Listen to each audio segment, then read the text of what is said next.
Hi குட்டீஸ், மீண்டும் உங்களை பைபிள் ஸ்டோரி டைமுக்கு அன்போடு வரவேற்கிறேன். போன வாரம் தாவீதின் மூலமாக சவுல் ராஜாக்கிட்ட இருந்த பொல்லாத ஆவி சுரமண்டலம் வாசித்ததன் மூலமாக அந்த ஆவி போனதை பற்றி நம்ம பார்த்தோம் இல்லை. சரி, இந்த வாரம் நம்ம என்ன பண்ண போகிறோம்னா, தாவீதை கொண்டு இன்னொரு பெரிய காரியத்தை ஏசப்பா செய்கிறாரு. பெலிஸ்தர்கள் ஏபேஸ் தம்மிலும் இஸ்ரவேல் படைகள் ஏலா பள்ளத்தாக்கிலும் ரெண்டு பக்கத்துலேயும் நிற்கிறாங்க. அப்போ இந்த தாவீதுக்கு அப்பா இஸ்ரவேல் இராணுவத்தில் 3 அண்ணன்மார் இருக்காங்க. அந்த 3 அண்ணன்மார்களுக்கும் ஒரு மரக்கால் வறுத்த பயரையும் 10 அப்பத்தையும் கொண்டு கொடுத்து, அண்ணன்மார்களை நீ பார்த்து நல்லா விசாரிச்சுட்டு வா அப்படின்னு சொன்னாங்க. சரி, தாவீது அவங்க அப்பாவுக்கு கீழ்ப்படிந்து அந்த ஒரு மரக்கால் வறுத்த பயிற்றையும் 10 அப்பங்களையும் வாங்கி கொண்டு அவங்க அண்ணன்கிட்ட கொடுத்து, அண்ணா நீங்கள் எல்லாம் சுகமாக இருக்கீங்களான்னு கேட்டுட்டு உடனே தாவீதை வீட்டுக்கு போக அவங்க அண்ணன் சொல்கிறாங்க. அப்போ காத்தூரானாகிய கோலியாத் 6 முழ உயரம் 1 ஜான், அவனுடைய உயரம் 6 முழமும் 1 ஜானும். அவனுடைய போர்க்கவசம் பார்த்தீங்கன்னா, போர்க்கவசம் 5000 சேக்கல் வெண்கலம் எடை. தம்பி தங்கச்சி கொஞ்சம் யோசித்து பாருங்களாம். தலையிலேருந்து கால் வர பெரிய போர்க்கவசம், அதனுடைய எடை 5000 சேக்கல் வெண்கலம். அப்புறம் காலில் 2 கால்லையும் ஒரு கவசம், தோளில் ஒரு கவசம், கையில் ஒரு பெரிய ஈட்டி.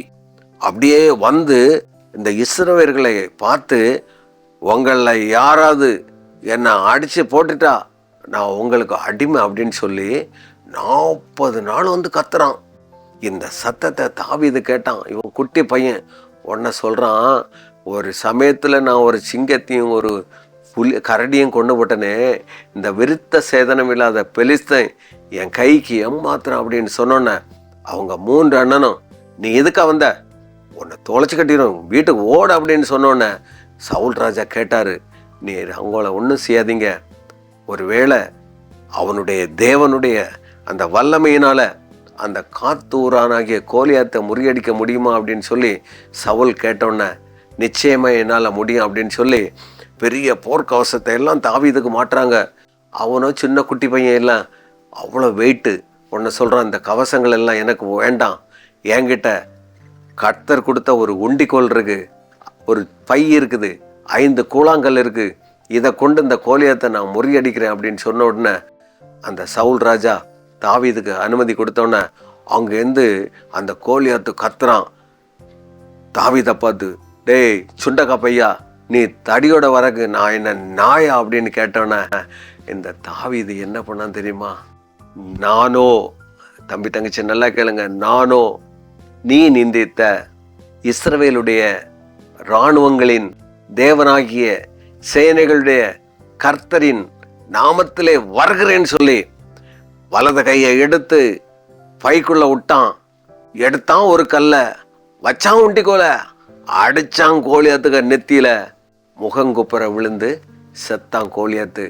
உடனே இஸ்ரவேல் எல்லா இராணுவ வீரர்களும் மீதி உள்ள எல்லா பெலிஸ்தர்களையும் முறியடிச்சு புரட்டிட்டாங்க.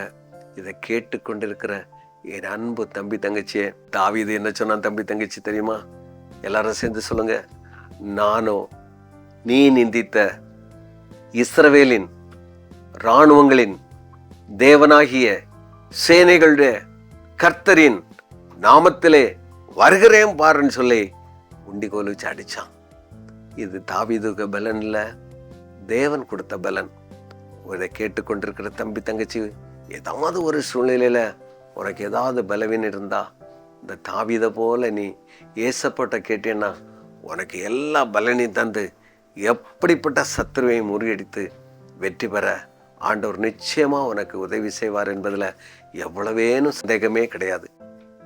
சரி தம்பி தங்கச்சி, இந்த நாளுக்குரிய வேத வசனத்தை நாம் கற்றுக்கொள்ளலாமா? நானோ நீ நிந்தித்த இஸ்ரவேலுடைய இராணுவங்களின் தேவனாகிய சேனைகளுடைய கர்த்தரின் நாமத்திலே உன்னிடத்தில் வருகிறேன். 1 சாமுவேல் 17:45. மீண்டும் ஒரு முறை என்னோடு சேர்ந்து சொல்லுங்க. நானோ நீ நிந்தித்த இஸ்ரவேலுடைய இராணுவங்களின் தேவனாகிய சேனைகளுடைய கர்த்தரின் நாமத்திலே உன்னிடத்தில் வருகிறேன். 1 சாமுவேல் 45. ஜெபம் பண்ணலாமா? கண்ணை மூடி கை கூப்புவோமா? அன்புள்ள இயேசப்பா, 6 முழம் 1 ஜானும் கொண்ட உயரமான கோலியாத்தை முறியடிக்க ஒரு உண்டி கோலினாலே ஒரே கல்லில் உதவி செய்திருமை நன்றியோடுமை துதிக்கிறோம்ப்பா. எங்களுக்கு விரோதமாக எந்த சத்துருக்கள் வந்தாலும் ஜெபத்தின் மூலமாகவும் உம்முடைய வேத வசனத்தின் மூலமாகவும் சத்துருவை மேற்கொண்டு உம்முடைய பிள்ளைகளாய் வாழ உதவி செய்ய வேண்டும் என்று இயேசு கிறிஸ்துவின் வல்லமுள்ள நாமத்தில் ஜெபிக்கிறோம். ஜெபம் கேளும் எங்கள் நல்ல பிதாவே, ஆமேன். என்ன குட்டீஸ், கதை சூப்பராக இருந்தில்ல?